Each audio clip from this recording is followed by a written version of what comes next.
ចូលផ្ទះស្រីកាមួយដើមបងដោតចូលក្នុងដីសូមស្រស់ស្រីគុណដីជ្រោយគល់ផ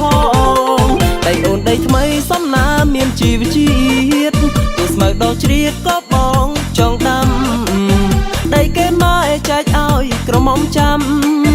តាមចំណាំនេះជាច្បាប់ធម្មជាតិស្រឡាញ់នាងបងស្រឡាញ់មកយូរពេលបងគិតគូរសំដីស្រីដាំផ្កាបងធ្វើតាមប្រពៃនៃដូនតារៀមសូមសន្យាមិនដាំផ្កាក្រៅរបងខ្លួនបងកំឡោះមិនខំអូនក្រមុំការបងដាំធំព្រោះតែដីជីវ៉ាមិនຕົកយូរចូលស្ដីអូនរៀបការបងសូមដាំផ្ការៀមរាដាំមួយជីវិត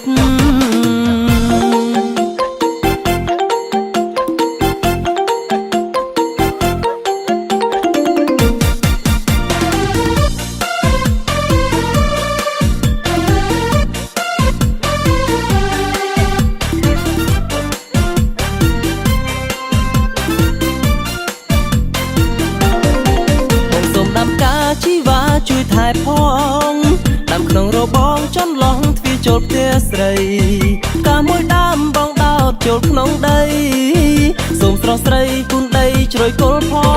ងដីអូនដីថ្មីសំណាមានជីវជាតិទោះស្មៅដល់ជ្រៀតក៏បងចង់ដាំដីគេមកចែកឲ្យក្រមុំចាំតាមចំណាំនេះជាច្បាប់ធម្មជាតិស្រឡាញ់នាងបងស្រឡាញ់មកយូរពេលបងគិតគូរសំដីស្រីដាំផ្កាបងធ្វើតាមប្រពៃនៃដូនតា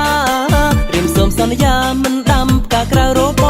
ងខ្លួនបងកំឡោះមិនខំអូនក្រមុំការបងដាំធំព្រោះតែដីជីវ៉ាមិនຕົកយូរចូលស្ដីអូនរៀបការបងសូមដាំផ្ការៀមរាដាំមួយជីវិត